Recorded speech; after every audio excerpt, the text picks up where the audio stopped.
안녕하세요. 역사 돋보기입니다. 오늘은 한국 전쟁사로 찾아왔습니다. 한반도는 고대 시절 고구려 백제 신라 3국으로 나누어 400년에 걸쳐 한반도에서 아주 치열하게 싸웠는데요. 두 국가끼리 싸우는 것보단 세 개의 나라가 싸우는 게 더 다이나믹하지 않겠습니까? 고구려 대 백제 대 신라의 그 치열했던 전투 지금 시작합니다. 영상 처음에는 이 한국의 고대 시대는 고구려 백제 신라 3국이 나뉘어 다투었다고 했지만 실은 한반도가 정확하게 고구려 백제 신라 3개의 나라들로 정리된 건 엄청 나중 일입니다. 세 나라 모두 부족 국가에서 강대국으로 서서히 성장했기에 초반에는 한국 땅에 정말 많은 크고 작은 부족 국가들이 혼재해 있었습니다. 고구려의 초기 중심지는 압록강 위쪽의 국내성, 백제 초기 중심지는 한강 서울, 신라 중심지는 경북 경주. 세 나라의 중심지가 워낙에 서로 멀어서 세 나라가 국경을 맞대기까지 한참 걸렸고 세 나라 모두 초창기에는 거리가 너무 멀고 그 사이에 수많은 부족 국가들과 현지 부족들이 있어서 싸울 수가 없었습니다. 삼국사기 초창기 기록을 보면 백제나 신라가 건국 직후부터 대립했다고 하지만 이는 물리적으로 그리고 현실적으로 도저히 수용하기가 어려워 학자들 대부분 믿고 있지는 않습니다. 세 나라 모두 기원 전에 건국되었는데 실질적으로 서로를 견제하기 시작한 것은 3에서 4세기 정도입니다. 첫 대결 구도는 이 고구려와 백제가 서로 싸웠고 신라와 김해의 금관가야가 붙는 구도였습니다. 신라의 경우에는 일본이 또 그렇게 신라 해안가를 약탈해 댔습니다. 신라가 일본 입장에서는 약탈하기 딱 좋은 곳에 있고 털어먹을 것도 많고 더불어 일본은 당시 가야를 통해 철을 비롯한 문물을 수용하고 있었기 때문에 신라와 척을 진 금관가야와 좋은 관계에 있었거든요. 더불어 4세기부터는 일본의 야마토 정권이 백제의 근초고왕과 관계를 처음 트면서 이 백제로부터도 많은 문물을 받아들입니다. 백제가 가야보다 더 선진국이었기 때문에 일본이 백제로부터 받은 경제적 교류와 문물은 이루 말할 수 없었습니다. 그 대가로 종종 일본은 백제에게 용병 집단을 보내주곤 했었나 봅니다. 근초고왕은 주로 충청도에서 전라도까지 남쪽으로 세력을 팽창 중이었고 더 나아가 전라도와 경상도 그 사이에 혼재하던 가야연맹이라고도 불리는 가야소국들을 하나둘 평정해가죠. 멸망이 아니라 평정이라 함은 백제의 속국으로 삼았다는 뜻입니다. 한편 313년에서 14년, 그러니까 4세기 완전 초반이죠. 이때 고구려의 15대 왕 미천왕이 남쪽으로 영토를 넓혀 한반도 내 평안도 황해도에 있던 중국의 잔존 세력 낭랑군과 대방군을 축출해냅니다. 이로써 황해도의 넓은 평야지대를 고구려가 장악하게 되고 처음으로 남쪽의 백제와 국경을 맞대게 되죠. 고구려 입장에서는 이 남쪽 서해안 일대가 굉장히 중요한 게 고구려 중심지는 농사를 짓기 썩 좋은 곳이 아닙니다. 그러나 따뜻한 남쪽의 비옥한 서해안 이 평야지대는 국가 경제력을 비약적으로 상승시킬 수가 있습니다. 특히 한강 일대야 말할 것도 없죠. 그렇다고 한강이 수도인 백제가 바보겠습니까? 그걸 빼앗기게? 백제의 북쪽 국경지대를 호시탐탐 노리던 고구려의 16대 왕 고국 원왕이 369년 황해도의 치양성을 공격해옵니다. 이때 근초고왕이 자기 아들을 보내서 고구려 군대의 진출을 막아내자 371년 고국 원왕이 재차 침입해옵니다. 이때는 근초고왕이 직접 3만의 병력을 데리고 반격에 나선 후 대동강까지 나아가 평양성을 포위합니다. 평양성 전투 중 고구려의 고국 원왕이 날아오는 화살에 맞아 전사하는 초유의 사태가 벌어지죠. 백제의 승세가 확실했는데 왜 근초고왕이 더 이상의 진격을 멈추고 백제로 다시 돌아갔는지는 설이 분분합니다. 아마 마한의 최남단 세력을 완전히 복속시키지 못해서 더 이상 북쪽으로 나아가기가 조심스러웠을 겁니다. 그래도 고구려의 침입을 막아내며 근초고왕은 황해도에서 평안도에 이르는 황야지대까지 확보합니다. 이로써 평안도부터 전라남도까지 한반도 농업 생산력의 탑10에 해당하는 평야 전부를 백제가 독차지하게 됩니다. 4세기 한반도에서 가장 강력하고 가장 선진국은 백제였지만 그 황금기가 오래가지는 못합니다. 국가 초비상 상태가 걸린 고구려는 소수리망의 내정으로 안정을 되찾고 소수리망의 조카 광개토대왕이 등장한단 말이죠. 백제는 그때까지도 고질적인 왕과 귀족들 간의 대립과 견제가 이루어지고 있어서 근초고왕 이후의 백제 왕들은 다 고만고만했습니다. 광개토대왕은 백제의 북쪽 국경지대를 초토화시켰지만 이후로 백제는 끊임없이 일본과 연합해 반격에 나섭니다. 물론 다집니다. 결국 광개토대왕은 직접 백제의 수도를 함락시키고 백제 아신왕의 항복까지 받아내죠.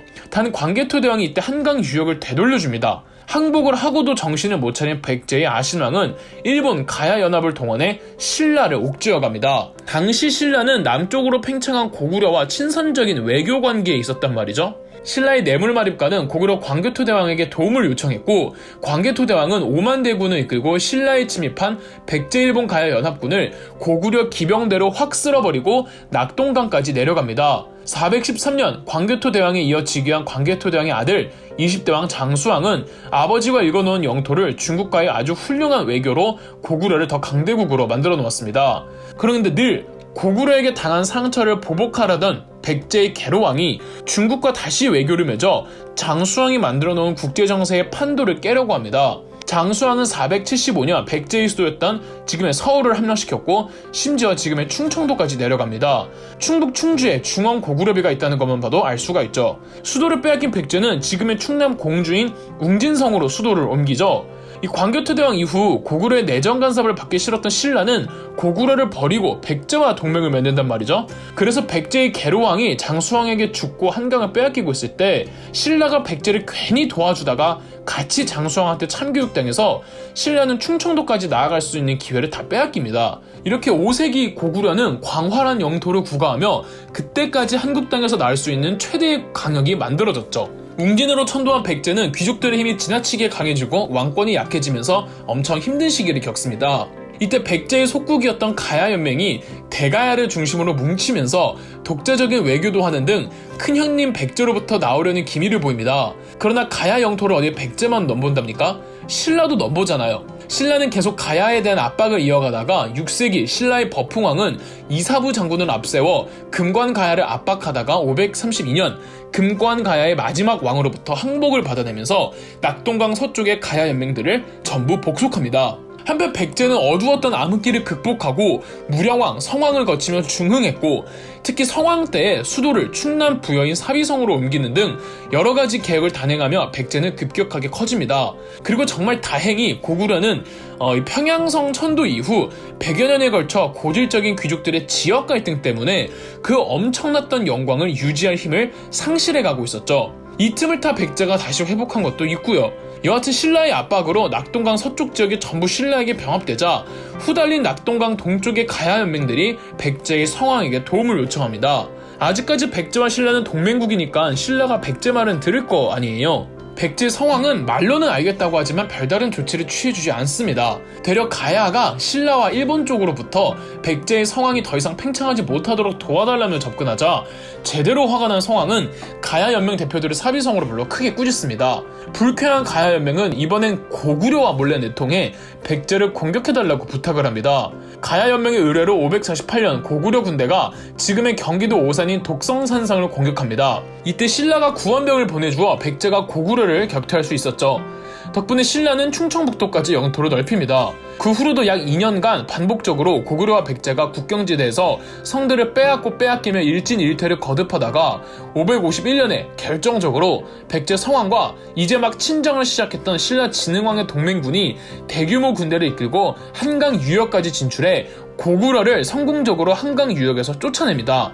한강을 수복한 백제와 신라는 백제는 한강 하류 쪽의 육군을, 신라는 한강 상륙 쪽의 10군을 나눠 갖기로 합니다.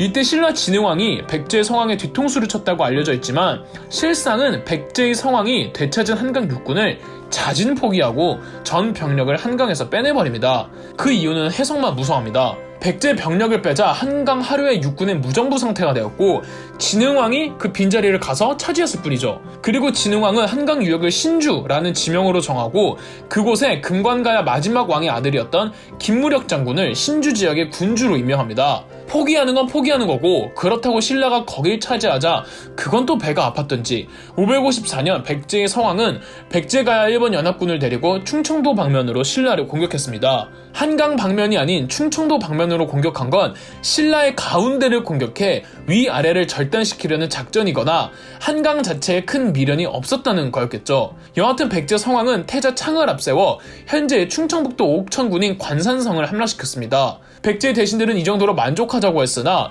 혈기가 앞섰던 태자 창은 홀로 군사를 이끌고 나가 신라 영토 더 깊숙이 진격합니다. 성왕은 아들의 위험한 행보에 아들을 도와주러 군대를 이끌고 가던 사이 마찬가지로 신라 충청도 병력을 서포트하러 와준 신라 김무력 장군의 한강군이 내려오다가 성왕과 맞닥뜨린 겁니다.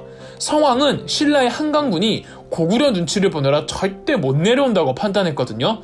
신라의 김우력 장군은 이 점을 역이용했고 매복 작전으로 아들을 도와주러 가던 성왕을 기습해 관산성 전투에서 성왕이 전사하고 말았습니다. 백제왕의 체크메이트로 백제의 모든 병력은 충청도로 진출했던 성들을 전부 버리고 본국으로 철수해야만 했습니다. 이후 백제는 또다시 귀족들이 판을 치며 국력이 점점 쇠퇴하게 되고, 반면 고구려와 백제라는 방해물이 사라진 신라의 진흥왕은 그동안 백제 보호를 받던 가야 연맹들 싹 다 멸망시키고 동해안 루트를 완성하기 위해 동해안을 따라 고구려의 영토 함경도까지 팽창합니다. 무엇보다 신라의 가장 큰 수확은 한강을 독차지했다는 것이죠. 6세기 한국에서 제일 센 나라는 신라였습니다. 이렇게 보면 백제, 고구려, 신라 전부 한 번씩은 다 돌아가면서 전성기를 맞았는데, 이 전성기를 맞을 때면 늘 한강을 끼고 있냐 아니냐가 가장 중요했던 거죠. 물론 신라도 진흥왕 사후 영토를 다 유지하지 못합니다. 백제나 고구려나 신라나 전성기를 맞이하고 난 직후에는 늘 쇠퇴의 길을 걷는데, 영토가 너무 급격하게 확 넓어지면 그만큼 지역별 출신별로 파벌이 생기기 마련이라 이 내분 때문에 국력이 약해질 수밖에 없습니다. 4에서 6세기 한 번씩은 전성기를 다 맞은 백제, 고구려, 신라가 7세기에 어떻게 그리고 왜 통일이 될 수밖에 없었는지 이 이후의 이야기는 역사 돋보기 전쟁사 삼국 통일전쟁에서 찾아뵙도록 하죠. 안녕하세요, 역사 돋보기입니다. 지난번 고구려 대 백제 대 신라 삼국시대 전쟁 총정리에 이어 신라의 삼국 통일전쟁 총정리를 준비했습니다. 백제, 고구려, 신라는 각각 4, 5, 6세기 최대 영토를 누리는 전성기를 맞이했는데요. 이후 7세기는 삼국이 완전히 새로운 시대로 접어들게 되면서 통일전쟁으로 나아가게 됩니다. 영상에 앞서 꼭 고구려 대 백제 대 신라 삼국시대 전쟁 총정리를 먼저 보고 오시길 추천드립니다. 그럼 시작하죠. 7세기에는 고구려, 백제, 신라에게 공통점이 있습니다. 바로 내분입니다. 꼭 7세기가 아니어도 이전에도 세 나라 모두 내분이 있었지만 7세기는 유독 세 나라가 모두 이 내분 문제로 골머리를 앓았습니다. 고구려의 경우 평양성 일대의 신진 귀족들과 국내성 혹은 지방의 기성 귀족들 간의 지역 갈등이 심했고, 백제의 경우 백제 성왕 사후 사비성을 기반으로 삼고 있는 사택식 귀족 가문이 기승을 부리며 왕권을 쥐락펴락하느라 왕위 계승조차 비정상적으로 돌아가고 있었으며, 신라의 경우도 귀족들 그 중에서도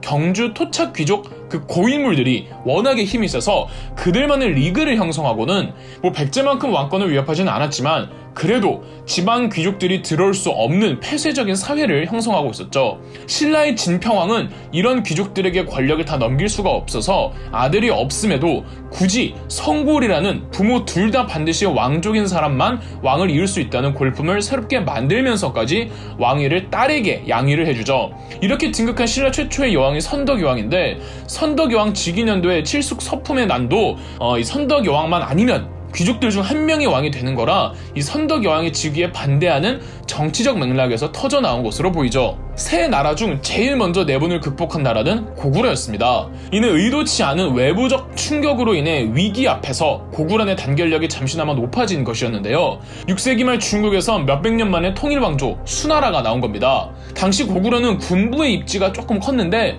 기득권이었던 평양성 귀족들과 이 군부들은 전부 수나라에 강경하게 나가자는 외교 방침을 고수했기 때문에 수나라와 고구려의 충돌은 필연적이었습니다. 심지어 고구려가 수나라 국경지대를 선제 공격합니다. 고구려의 영양왕 때에 612년 수나라의 2대 황제 수양제가 무려 113만 대군을 동원해 고구려로 쳐들어옵니다. 그러나 수양제의 비효율적인 군대 운용 때문에 대군은 오히려 단점으로 작용했고, 요동성에 발이 묶인 채 고구려의 성 한 개도 함락시키지 못하자 수양제는 30만 명 별동대를 구려 고구려 수도로 진격하게 했습니다. 이 30만 별동대조차 비효율적 행군으로 인해 병사들이 지쳤고, 당시 고구려 군을 이끌던 을지문덕 장군이 의도적으로 30만 별동대를 더 지치게 하기 위해서 수도 평양성까지 유인했습니다.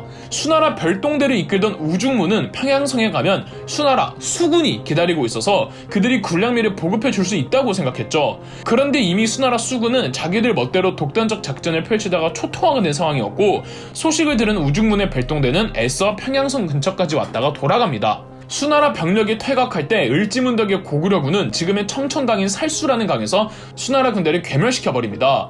30만 명 중 2,700명만 살아 돌아갔죠. 무리한 대외원종으로 수나라는 자멸해버리고 그 빈자리는 당나라가 메우게 됩니다. 고구려에선 영양왕이 죽고 그의 동생 영류왕이 즉위하는데 영류왕은 평화주의자였습니다. 따라서 강경 외교론을 펼치는 군부 세력과 평양성 기반의 귀족들을 멀리하고 왕권 강화를 위해 그동안 소외되었던 지방 귀족들을 대거 등용시킵니다. 이러면서 다시 고구려 내 지역 갈등과 내분이 수면 위로 떠오르죠. 불만을 품은 평양성 기반 귀족의 대표 가문이었던 연시 집안의 연개소문이 642년 쿠데타를 일으켜 영류왕과 그 측근 귀족들을 잔인하게 숙청하고 꼭두각시왕 보장왕을 세운 채 본인이 대망리지로 군림하며 이 고구려의 전권을 휘두르게 됩니다. 연개소문의 정변으로 다시 평양성 귀족들이 정권을 잡으면서 고구려 조정에선 외교 방침도 강경론으로 돌아오게 되었고요. 백제로 와보겠습니다. 서동요의 주인공인 백제인 무왕은 왕권을 강화하며 사비성 기반의 사택식 귀족 가문과 정치적 팽팽한 다툼을 하고 있었습니다. 결정적으로 무왕은 전북 익산으로 수도를 옮기면서 사택식 가문을 누르려고 합니다. 그래서 미륵사라고 한국에서 제일 큰 절도 만들고 궁궐도 만들고 다 해놓는데 정작 천도를 포기합니다. 이유는 무왕이 천도를 포기하는 대가로 사택식 가문으로부터 뭘 받았다는 거겠죠.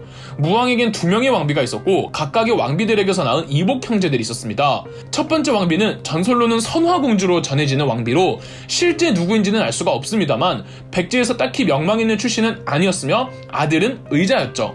의자는 비록 장남이지만 어머니 외가 쪽이 미약해서 어릴 때부터 늘 불안한 삶을 보냈습니다. 둘째 왕비는 사택시 가문의 여인 사택 왕비로 부여교기라는 둘째 아들이 있었습니다. 차기 왕위 계승은 당연히 의자가 마땅하지만 사택시 가문의 힘이 너무 세서 함부로 의자를 차기 왕으로 지목을 못하다가 무왕은 익산 천도 포기를 대가로 왕자 의자를 다음 왕으로 추대하도록 한 듯합니다. 632년 비교적 늦은 나이에 의자가 태자로 책봉됐다는 기사는 이를 시사하죠. 641년 무왕 사후 의자가 의자왕이 되었고 이듬해 642년 의자는 계모 사택 왕비와 그녀의 아버지 사택 적덕을 비롯해 사택시 가문에 대한 대대적인 숙청을 감행합니다. 이때 부여교기 왕자와 사택시 가문의 딸들을 비롯해 그 귀족들 40여 명이 일본으로 망명했다는 일본 측 기록도 있습니다. 의자왕은 자신을 지지해준 신진 귀족들, 예컨대 성충, 흥수 등을 전면에 내세웠죠. 더 확실한 왕권 강화를 위해 의자왕은 신라에 대한 대대적인 압박을 가했고 무려 40여 개의 성을 빼앗죠.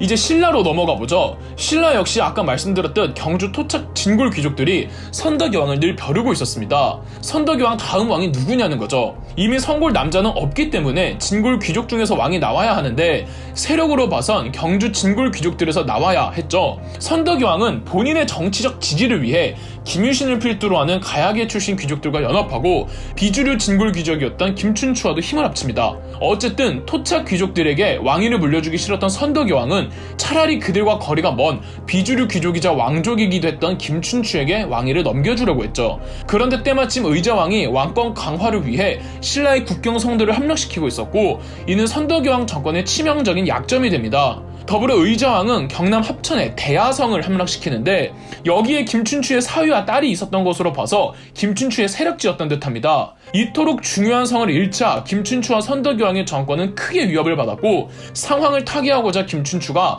고구려와 일본에 가서 동맹을 요청하지만 모두 까입니다. 645년은 삼국 모두에게 아주 중요한 연도인데요.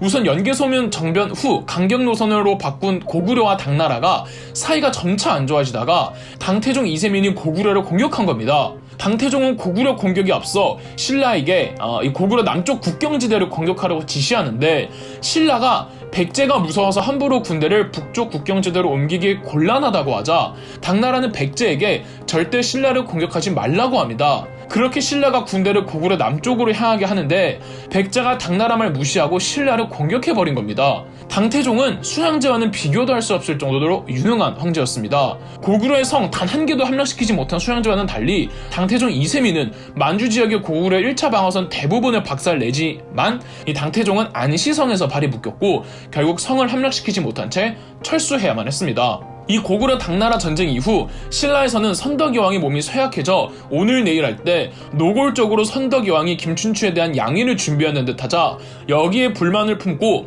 토착 귀족들이자 차기 왕위 계승 서열에 있던 비담이 반란을 일으키지만 김유신에게 진압됩니다. 비담의 난 실패 이후 토착 진골 귀족들의 힘이 매우 약해졌고 이 틈을 타 왕위는 선덕여왕에서 그녀의 사촌 여동생 진덕여왕을 거친 후 비로소 김춘추에게 넘어가 김춘추가 태종 무열왕이 되었죠. 진덕여왕 시절에 김춘추가 중국으로 넘어가 당나라와 동맹을 맺는데 이 동맹은 양국 정부의 극히 일부만 알았을 정도로 극비리 동맹이었습니다. 태종 무열왕 즉위 직후에도 여전히 백제의 의자왕에게 털리는데요. 의자왕은 정말 이 왕권 강화에 미친 왕처럼 미친 듯이 신라를 압박합니다. 여기에 의자왕은 성충, 흥수 등 본인을 지지해준 신귀족 세력과 갈등을 빚는데요. 신귀족 세력들은 의자왕의 신라 공격에 반대했습니다. 신라가 문제가 아니라 신라를 치느라 당나라와도 사이가 멀어지기 때문이죠. 백제는 이미 신라를 공격하지 말라는 당나라 측 요구를 무시했고 나중에 당나라가 백제로 쳐들어오면 그땐 답이 없어서 의자왕의 신라 압박을 반대했답니다.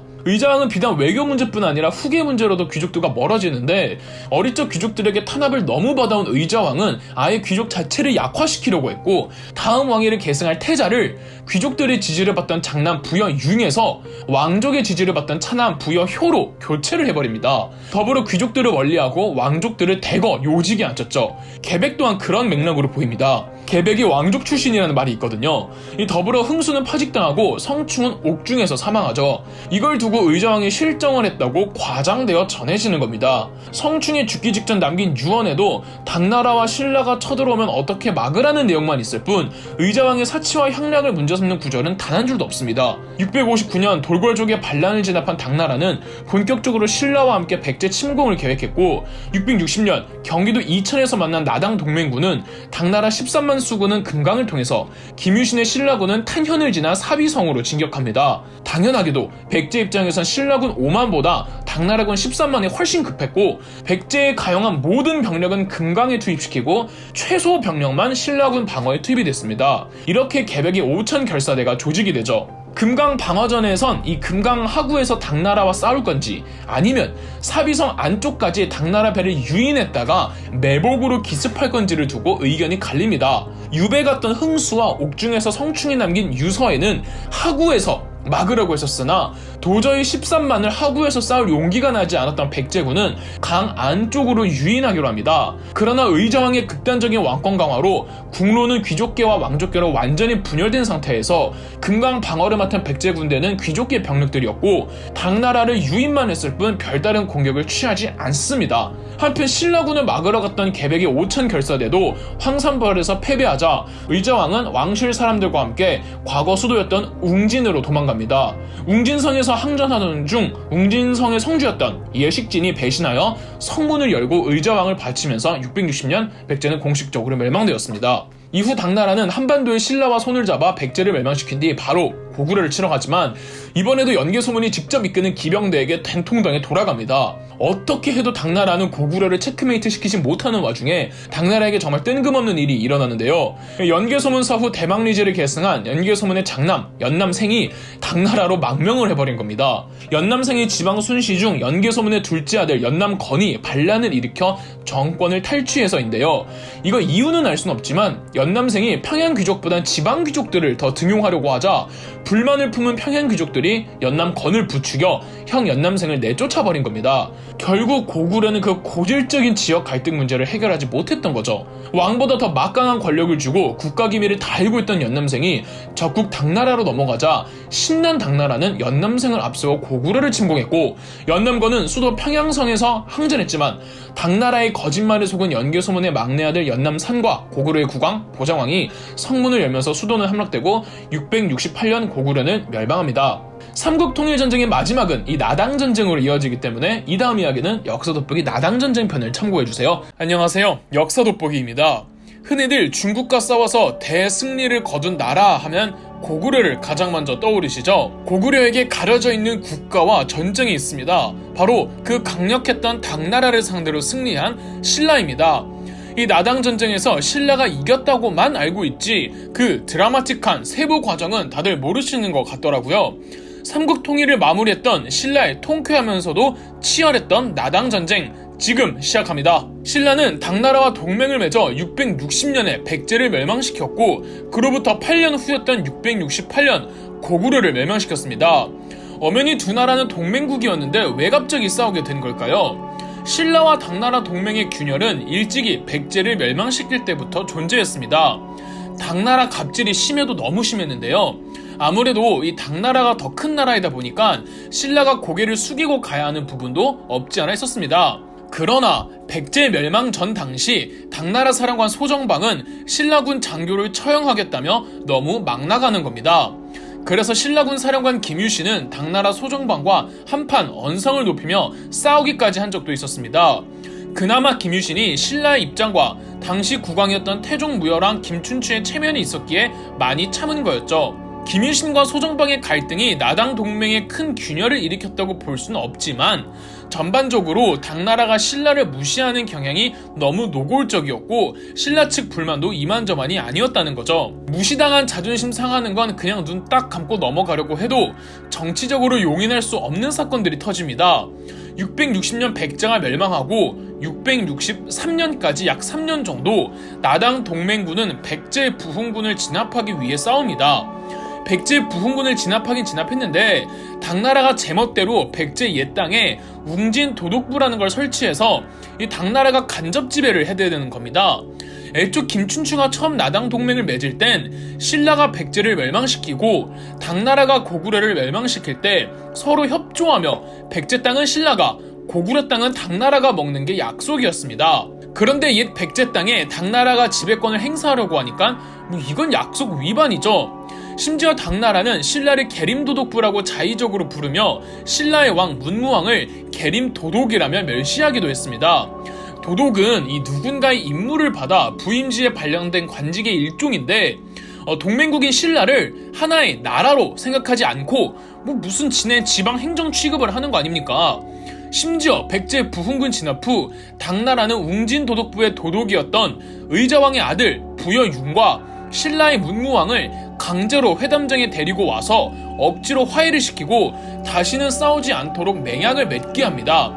이건 옛 백제 땅은 앞으로 당나라의 지시를 받는 웅진 도독부가 관리할 테니까 신라, 니네는 이곳을 넘보지 말라는 당나라 측의 강압적인 요구였죠. 당시 신라 문무왕은 북방에 고구려도 있고 아직 신라가 당나라 측 요구를 멋대로 거절할 위치가 아니라 이 자존심이 상해도 들어줄 수밖에 없었습니다. 그래서 백제가 멸망해도 당나라의 지시하에 의자왕의 아들이 계속 백제 땅을 다스리고 있었답니다. 그리고 어찌어찌 668년 신라와 당나라의 동맹군이 고구려를 멸망시켰습니다. 고구려 멸망 전에는 사실상 당나라 부대가 거의 전투 부대였고 신라는 보급을 챙겨주거나 후방에서 압박을 가하는 정도였습니다. 668년 평양성이 함락되고 고구려 왕실과 지배층이 전부 당나라로 체포되면서 이 당나라는 고구려의 수도 평양에 고구려 영토를 다스릴 안동 도호부를 설치하죠. 그런데 딱 이때, 그러니까 이 고구려가 멸망한 바로 그 해에 신라가 일본과 국교를 회복합니다. 원래 신라는 전통적으로 일본과 사이가 좋지 않았습니다. 더군다나 일본은 불과 몇 년 전 백제 부흥운동군을 지원하다가 신라와 전쟁을 벌인 적도 있었고요. 그런데 신라가 먼저 제의해서 일본과 사신을 주고받으며 동맹까지는 아니지만 서로에 대한 적개심을 앞으로 풀겠다며 국교를 체결한 겁니다. 갑자기 신라가 일본과 사이좋게 지내자고 한 이유는 뭘까요?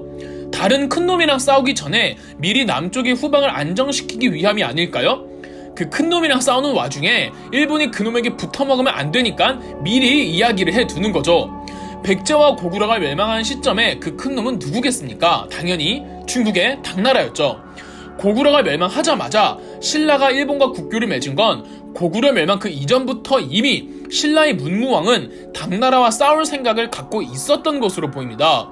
그런데 고구려가 있는 상태에서 당나라와 신라가 싸우면 곤란하니까 신라는 일단 고구려가 멸망할 때까지 기다린 거죠. 신라가 곧바로 당나라와 1대1 맞짱을 뜬 건 아닙니다. 일단 신라는 고구려 지방 세력과 접촉합니다. 고구려 수도가 함락되어 고구려가 공식적으로 멸망은 했지만 고구려 지방 세력은 아직까지 고구려의 멸망을 부정하고 있었죠. 신라 정부는 이런 고구려 지방 세력 및 고구려 장교 출신들과 함께 고구려 부흥운동을 지원하며 함께 옛 고구려 영토에 주둔하고 있던 당나라와 싸웁니다. 기껏 고구려를 멸망시켜놓고 왜 이제 와서 고구려 부흥을 돕냐고 의아해 하실 수도 있는데, 신라가 고구려 부흥운동을 지원해주는 건 어디까지나 당나라와 싸우기 위함이지 고구려가 다시 건국되는 걸 도와주는 건 아니었습니다. 670년 3월 고구려 장교 출신 고현무와 신라의 서로유 장군이 힘을 합쳐 지금의 중국 랴오닝성 단동시에 있는 한때 고구려의 제1방어선이 있던 오골성을 함락하면서 본격적인 나당 전쟁이 시작됩니다.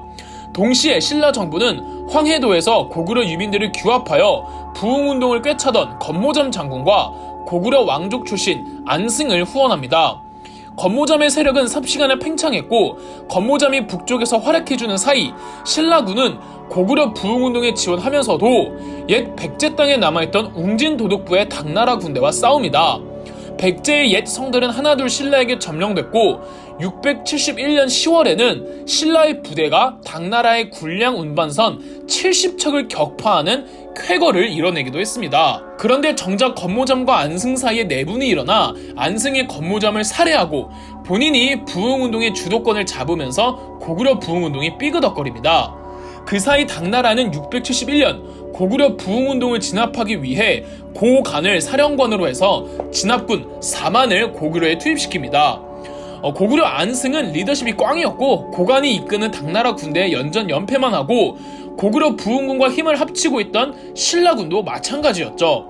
672년엔 성문 전투라고 이 당나라군과 신라군이 황해도에서 싸우다가 신라군이 싹 쓸려나가는 대패배를 합니다. 주요 장교진 7명이 현장에서 전사하는 등 초유의 사태가 벌어졌죠. 이때 김유신의 아들 김원술 장군은 살아 돌아가는데, 늙은 아버지 김유신이 살아 돌아온 김원술한테 가문에 수치하면서 문무왕에게 당장 목을 베라고 했답니다. 문무왕이 겨우 말렸고요. 여하튼 이렇게 성문 전투에서 신라군이 대패배를 하고 673년엔 경기도 연천 호로하에서 고구려 부흥 세력이 완전히 일소되면서 고구려 부흥운동도 막을 내리죠. 이렇게 되면 신라는 고구려 땅에서 내려오는 북쪽의 당나라 군대와 백제 땅에서 옥죄어오는 서쪽의 당나라 군대와 동시에 싸우게 생긴 겁니다. 그리고 673년 통일전쟁의 영웅 신라의 김유신이 70대의 나이로 죽고 말았습니다. 김유신의 죽음은 가뜩이나 혼란스러웠던 신라 사회를 더 불안하게 했죠. 상황이 이러할진데 신라 조정 내에서 나당 전쟁에 반대하는 귀족들도 많을 수밖에 없겠죠. 애당초 이 당나라라는 거대한 국가와 싸우던 걸 반대하던 사람들도 있었고, 전쟁에 반대도 찬성도 하지 않던 소극적인 자세를 보인 귀족들도 있었고, 당나라와 내통하던 배신자들도 있었죠. 그러나 문무왕은 한반도에 대한 당나라의 영향력을 일소시키기 위해선 전쟁이 불가피하다고 생각했습니다. 문무왕은 상황이 불리해도 전쟁에 찬성하는 귀족들을 내세워 당나라와 내통한 귀족들을 찾아내 가차없이 처형시켰습니다. 그리고 전쟁에서 공을 세운 누구에게나 막대한 상금을 내리면서 어떻게든 국론을 하나로 모으려고 했죠. 또한 강력한 중앙 집권적 정치 개혁을 통해 지방의 귀족들이 제멋대로 굴 수 없게끔 강력하게 감시했고요. 한편 북쪽의 당나라군을 이끌던 고간은 평양성에 머물고 부하장교 이근행을 시켜서 더 군대를 남하시켰고, 이근행의 당나라 군대는 경기도 연천 매소성에 근거지를 두고 한강의 성들을 공략하고 있었습니다. 이렇게 지금 모든 상황이 암담할 때 경기도 방면 매소성의 보급을 담당하던 당나라 부대가 신라군의 매복을 받으면서 매소성으로 향하던 보급이 차단된 겁니다. 이때를 기해 북한 산성에 주둔하던 신라 군대가 일제히 매소성을 공격했고, 굶주리던 당나라 부대는 매소성에서 나와 후퇴했습니다. 성에서 나올 때 신라군의 맹공을 더 받았고, 당나라 4만 명이 속절없이 신라군의 칼에 쓰러져 갔으며, 근처에 말무덤이라는 말이 지금까지도 내려오고 있을 정도로 말 시체가 어마어마했다고 합니다. 이 전투가 675년 나당 전쟁의 전환점을 맞게 되었던 매소성 전투입니다. 고간과 이근행은 평양성으로 후퇴해 있다가 당나라 본국의 소환 명령을 받습니다.